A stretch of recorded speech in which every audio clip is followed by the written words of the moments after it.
దేవునికి కూడి ఉన్న మీ అందరికీ నా వందనాలండి.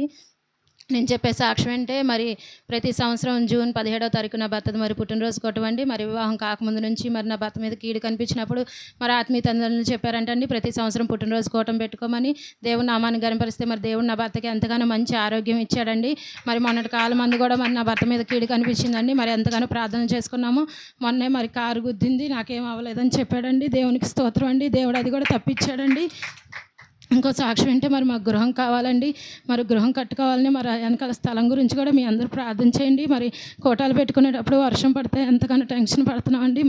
మరి గృహం కూడా కావాలని మీ అందరూ ప్రార్థన చేయండి. మరి నా కుమారుడు కూడా మొన్నటి కాలం మంది పడిపోయాడు.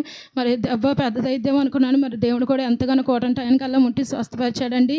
మరి నా గురించి, నా కుటుంబం గురించి, నా బిడ్డల చదువుల గురించి మేము ఎంతగానో గృహం కట్టుకోవాలని ఆశపడుతున్నాం. మరి మాకు సమృద్ధి రావాలని, మా అత్తగారి ఆరోగ్యం గురించి మీ అందరూ ప్రార్థన చేయండి. ఇదే నా సాక్ష్యం.